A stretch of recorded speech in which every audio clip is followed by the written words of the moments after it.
ओम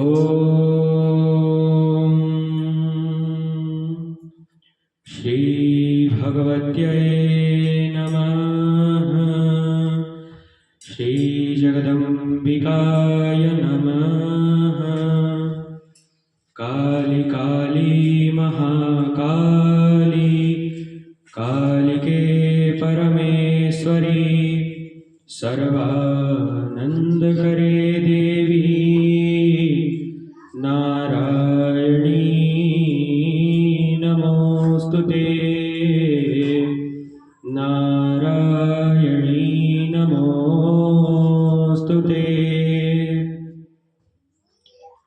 जय जय श्री राधे। जय श्री जगदम्बिकाय नमः। जय जय श्री राधे बंधुओं। जय जय श्री राधे मित्रों। आज हम एक ऐसे कथा का श्रवण करेंगे जो कि वर्तमान में इस कथा को बहुत कम लोग ही जानते हैं। जो इस वर्तमान समय में कथा के मर्मज्ञ होंगे, जो वेदों का पुराणों का श्रवण करते होंगे, उन्हें ही इस कथा के बारे में कुछ न कुछ ज्ञात होगा। आज हम इस कथा में यह श्रवण करेंगे कि लक्ष्मी नारायण के पुत्र कौन थे, और बहुत से आज भी इस युग में हैं, आज भी बहुत इस युग में ऐसे लोग हैं जो कि इस बात का समर्थन करते हैं कि लक्ष्मी नारायण के, जो कि जगत के पिता हैं, उनकी कोई संतान नहीं है, उन्हें कोई पुत्र नहीं है। ऐसा लोग इस बात का समर्थन करते हैं। तो ऐसे लोगों के लिए यह कथा आज मैं आपके सामने प्रस्तुत करता हूं। आज आपके सामने हम इसी कथा को श्रवण करेंगे और आपको भी कुछ इससे ज्ञान प्रदान करेंगे। तो आइए हम अपने कथा की ओर प्रस्थान करते हैं।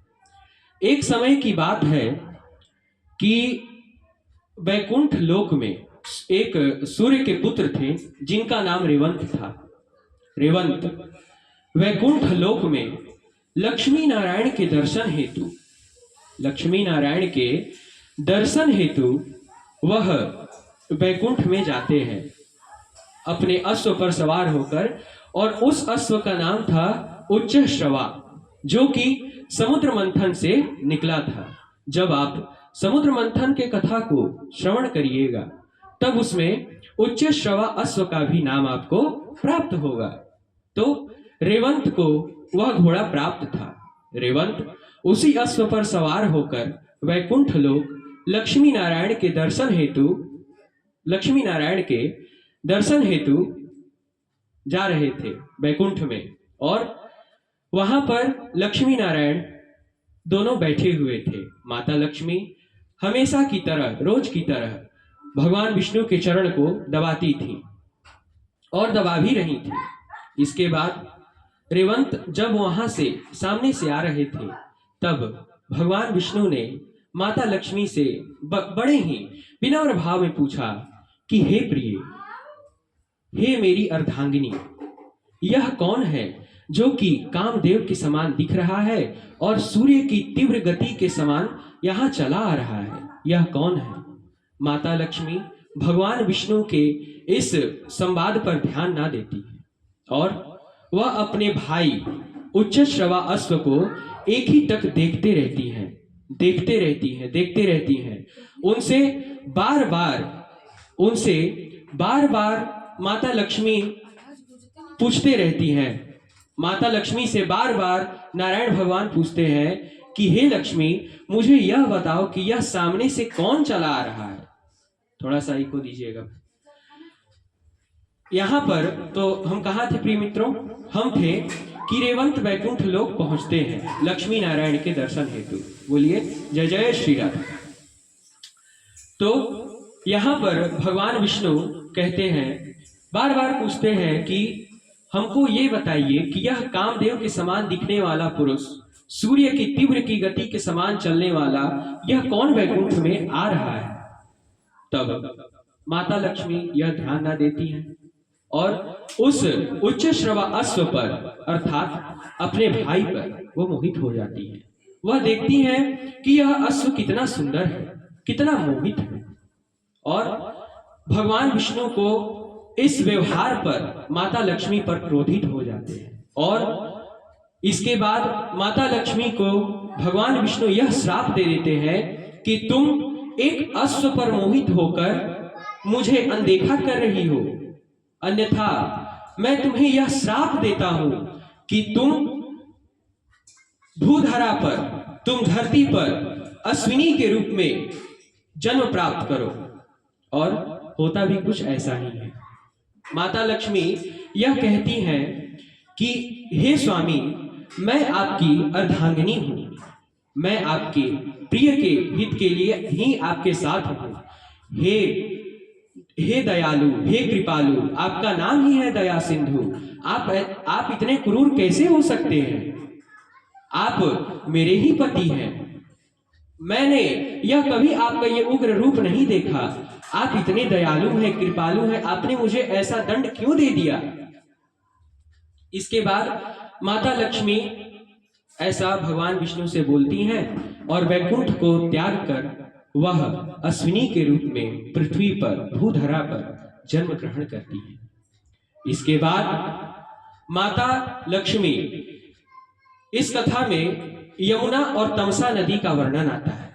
यमुना और तमसा नदी के संगम पर माता लक्ष्मी तपस्या करती हैं। किसके लिए तपस्या करती हैं?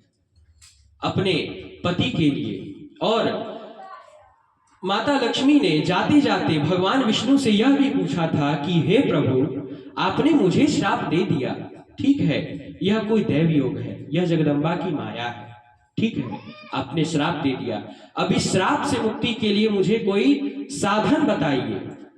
तब भगवान विष्णु ने कहा कि हे प्रिय, देखिए, अभी भी भगवान विष्णु अपनी लक्ष्मी को प्रिय ही कह रहे हैं। देखिए, पति पत्नी में कितने भी लड़ाइयां हो, कितने भी झगड़े हो, वह एक दूसरे के प्रिय ही होते हैं। वह जो झगड़ा है वह अल्प समय का होता है, वह अल्प समय का ही रहता है, वह ज्यादा समय तक चलने वाला नहीं है। और जो झगड़ा ज्यादा समय से चल रहा है वो कभी पति पत्नी का रिश्ता था ही नहीं, ऐसा आप मानिए। तो हम कहाँ थे प्रिय मित्रों? हम कथा में थे कि माता लक्ष्मी पूछती है कि हे प्रभु, आपने मुझे श्राप दे दिया, ठीक है, पर अब इस श्राप से निवृत्त होने के लिए मुझे कोई मार्गदर्शन कीजिए, मुझे कुछ उपाय बताइए, मुझे कुछ सूझ नहीं रहा है। तब भगवान विष्णु कहते हैं कि हे प्रिय, तुम पृथ्वी पर, यह कोई दैव योग ही है, तुम पृथ्वी पर एक वीर पुत्र को जन्म दोगी जो कि पूरे संसार का एक क्षत्रिय राज्य करेगा। ऐसे पुत्र को जब तुम जन्म दोगी तब तुम मेरे वैकुंठ लोक में मेरे पास वापस चली आओगी। यहां पर लक्ष्मी अपने श्राप का निवारण सुनकर इस भूधरा पर प्रकट होती हैं अश्विनी के रूप में। उनका आधा अंग नारी का था तो आधा अंग अश्विनी का था, घोड़ी का था। यहां पर माता लक्ष्मी यमुना और तमसा नदी के संगम पर तपस्या करती है। किसकी तपस्या करती है? भगवान शिव की। तब भगवान शिव की तपस्या करते करते माता लक्ष्मी ने उनका आवाहन किया तपस्या के प्रभाव से। और यहां पर शिव जी के आवाहन होते ही शिव जी ने कहा कि हे लक्ष्मी, तुम यहां हो। तब माता ने अपने जितने श्राप का वृतांत था माता ने भगवान शिव को सुनाया। और माता ने यह भी कहा, हाथ जोड़कर विनम्रता पूर्वक कहा कि हे प्रभु, आप जानते हैं कि मैं भगवान विष्णु के अलावा और किसी पर पुरुष का समागम नहीं कर सकती। ये प्रभु, आप कुछ ऐसा कीजिए जिससे मुझे एक पुत्र रत्न की प्राप्ति हो और मैं श्राप से मुक्त भी हो जाऊं। तब माता लक्ष्मी फिर कहती हैं कि हे प्रभु, मैंने आपका आवाहन इसलिए किया है, मैंने आपकी तपस्या इसलिए की क्योंकि मैं जानती हूं कि आप में और शिव में कोई भी अंतर नहीं है, कोई भी फर्क आप दोनों में नहीं है।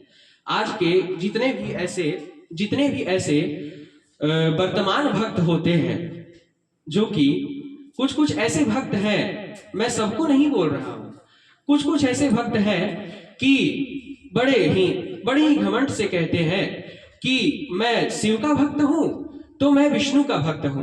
कुछ ऐसे वर्तमान में ऐसे भक्तों से मेरा पाला भी कभी कभी पड़ जाता है। वह बड़े ही गर्वोन्मत्त होकर कहते हैं कि मैं विष्णु का भक्त हूं तो मैं शिव का भक्त हूं। ऐसा नहीं है। एक बहुत ही पूजनीय वृंदावन में संत हैं जिनका नाम प्रेमानंद जी महाराज है। वह कहते हैं कि ईश्वर एक तत्व है, ईश्वर एक तत्व है, उसको आप जिस रूप में देखिए। रामायण में भी इस प्रसंग को हम सुनते हैं कि ईश्वर को आप जिस रूप में देखिए, ईश्वर एक तत्व है। ईश्वर को आप शिव के रूप में देखिए, आप विष्णु के रूप में देखिए, आप इंद्र के रूप में देखिए, आप ब्रह्मा के रूप में देखिए, वो आपको वैसे ही प्राप्त होंगे। कुछ ऐसे भक्त हो जाते हैं, अब छोड़िए उनके बारे में क्या कहना, उनको समझाना भी थोड़ा हमको अच्छा नहीं लगता है कि वो भक्त हैं, उनका अपमान ना हो जाए, हमको थोड़ा भय लगता है। अब छोड़िए, जान दीजिए। तो माता लक्ष्मी कहती हैं कि हे शिव, मैंने आपकी तपस्या इसलिए की कि मैं जानती हूं कि आप में और शिव में कोई भी अंतर नहीं है, कोई भी फर्क नहीं है।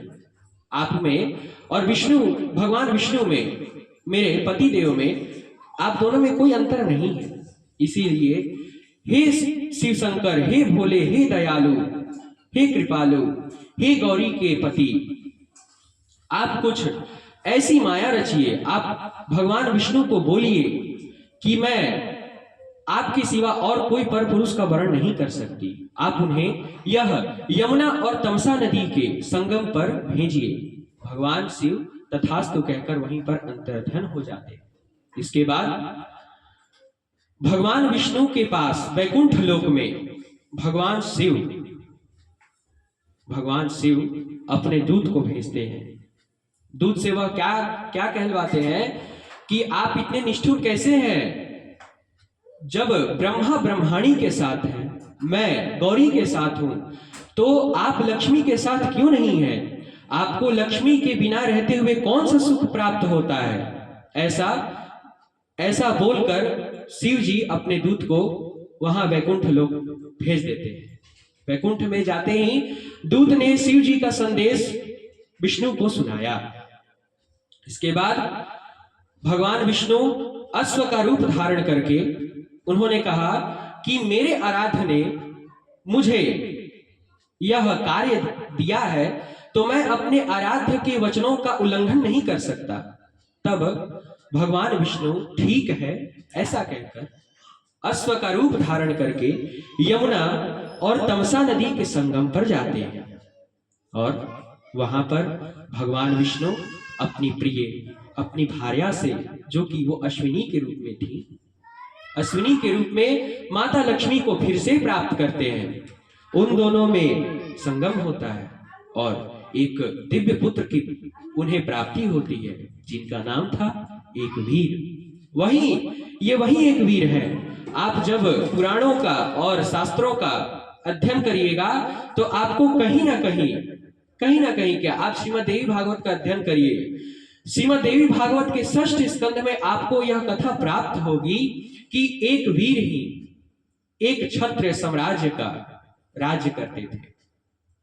एक वीर जो कि क्षत्रियों में अग्रगण्य थे और भगवान लक्ष्मी नारायण को वह एक वीर पुत्र प्राप्त होता है और इसके बाद वह पुत्र को वहीं छोड़कर वैकुंठ लोक जाने लगते हैं। तब माता लक्ष्मी मोहित होकर कहती हैं कि हे कृपा निधान, हे दया सिंधु, यह हमारा ही पुत्र है, आप इसे छोड़कर क्यों जाते हैं? यह हमारा ही पुत्र है, हम इसे वैकुंठ लोक में ले चलकर अपने ही समान बनाएंगे। यह हमारा पुत्र है तो यह हमारे ही समान है, इसे वैकुंठ लोक में ले चलिए।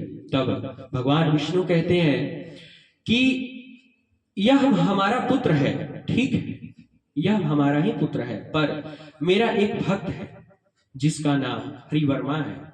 वह इक्ष्वाकु वंश में जन्मा है। उसके पिता का नाम तुर्वसु है। तुर्वसु के पुत्र हरिवर्मा जो कि मेरे भक्त हैं। हरिवर्मा इस कारण से तपस्या कर रहे हैं कि उन्हें एक पुत्र रत्न की प्राप्ति हो, और यह पुत्र मैं उन्हीं के लिए छोड़कर यहाँ इस संगम पर छोड़कर फिर से वैकुंठ लोक की ओर जा रहा हूं। इसीलिए हे प्रिय, तुम इस पुत्र को यहीं छोड़ दो, यह मेरे भक्त के लिए है। और ऐसा कहकर भगवान विष्णु और लक्ष्मी अपने धाम को चले जाते हैं, वैकुंठ लोक को चले जाते हैं। इसके बाद इनके जाने के कुछ ही क्षण बाद एक विद्याधर आता है जिसका नाम चंपक था। चंपक उस पुत्र को देखता है जो कि निर्जन वन में पड़ा है, यमुना और तमसा नदी के संगम पर। उस निर्जन वन में वह पड़ा था। तब चंपक ने और उसकी पत्नी जिसका नाम मदनालसा था, इन दोनों ने उस पुत्र को देखा। उस पुत्र को देखते ही चंपक ने अपने विमान को रोक दिया और विमान से उतरकर उसने उस बालक को गोदी में उठा लिया। इसके बाद मदनालसा बोलती है कि हे स्वामी, मैं भी एक पुत्र रत्न की प्राप्ति चाहती हूं, क्यों ना हम इसी पुत्र को रख लें। तब अब विद्याधर को तो आप जानते ही हैं, वह स्वर्ग में ही विचरण करने वाले होते हैं। जितने भी विद्याधर, यक्ष, गंधर्व, नाग, किन्नर हैं, यह सब स्वर्ग में ही विचरण करते हैं। तब चंपक कहते हैं कि ठीक है, हम इस बालक को रख लेंगे, लेकिन इससे पहले हमारे स्वामी इंद्र हैं, हम इंद्र से इसकी अनुमति लेंगे, वो जैसा कहेंगे वैसा ही होगा। तब चंपक और मदनालसा दोनों उस बालक को लेकर स्वर्ग जाते हैं। स्वर्ग जाने के बाद इंद्र से चंपक पूछते हैं कि हे प्रभु, हे मेरे स्वामी, आप ही बताइए कि मैं क्या करूं। इस बालक को मैंने निर्जन वन में देखा, इसे कोई वहां छोड़कर चला गया था, इसीलिए मैंने इस बालक को ले लिया। तब इंद्र से पूछते हैं कि मैं इस बालक को रखूं या नहीं। तब इंद्र कहते हैं कि हे चंपक, तुम विद्याधर हो और ये भगवान का अंश है, और भगवान का अंश विद्याधर के पास यह नहीं हो सकता। इसके बाद इंद्र कहते हैं कि तुम इस बालक को वहीं छोड़ाओ, यह बालक जानते हो किसका है। उस विद्याधर चंपक ने कहा, किसका है प्रभु।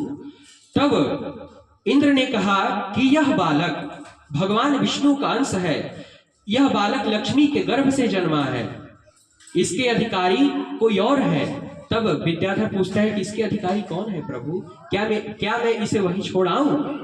तब वो कहते हैं कि हाँ, तुम यहीं छोड़ाओ, और इसके अधिकारी हरिवर्मा है जो कि भगवान के परम भक्त हैं, इसीलिए तुम इसे वहीं छोड़ाओ। और विद्याधर चंपक वहीं पर इसे छोड़ आते हैं। इसके बाद उस निर्जन वन में बालक को छोड़ने के बाद भगवान विष्णु, जो कि हरिवर्मा तपस्या में बैठे थे, हरिवर्मा के पास जाते हैं। हरिवर्मा से कहते हैं कि हे भक्तों में परम भक्त हरिवर्मा, तुम यमुना और तमसा नदी के संगम पर जाओ। उस वन में मैंने अपने पुत्र को तुम्हारे लिए ही छोड़ा है, तुम जाओ। इसके बाद हरिवर्मा उस वन में जाते हैं और वहां पर उन्हें इस पुत्र रत्न की प्राप्ति होती है, जिसका नाम एक वीर है। एक वीर के पुत्र का नाम होता है कृतवीर। हरिवर्मा ने अपने उस एक वीर पुत्र को खूब अच्छे से पाला। अपने उस पुत्र में हरिवर्मा को लक्ष्मी नारायण ही दिखते थे। और यहां पर हरिवर्मा अपने पुत्र को राजकाज सौंपकर परम धाम को गमन कर जाते हैं, अर्थात भगवान के चरणों में वैकुंठ लोक में वह गमन कर जाते हैं। और यहाँ पर एक वीर एक छत्र साम्राज्य पर राज्य करते हैं। इसके बाद एक वीर अपने राज्य पर राज करते हैं, और वो भी परम धाम को गमन कर जाते हैं। तो प्रिय बंधुओं, आज की कथा में हमने यह समझा कि लक्ष्मी नारायण के पुत्र का नाम क्या है और लक्ष्मी नारायण के पुत्र थे या नहीं। अगर आपसे यह कोई सवाल करे कि लक्ष्मी नारायण के पुत्र थे या हैं, आप इसको सिद्ध करके दिखाइए, तब आप इस कथा को उसके सामने प्रस्तुत कर सकते हैं, उसके सामने इस कथा को कह सकते हैं। तो प्रिय बंधुओं, आज इस कथा से हमें यह ज्ञान प्राप्त हुआ कि लक्ष्मी नारायण के भी पुत्र हैं। जो भी पति पत्नी होते हैं वो कभी नहीं हो सकता ऐसा कि उनके पुत्र कोई ना हो, अवश्य होते हैं, आपको जानकारी नहीं है। तो प्रिय बंधुओं, आज के लिए बस इतना ही। राधे राधे।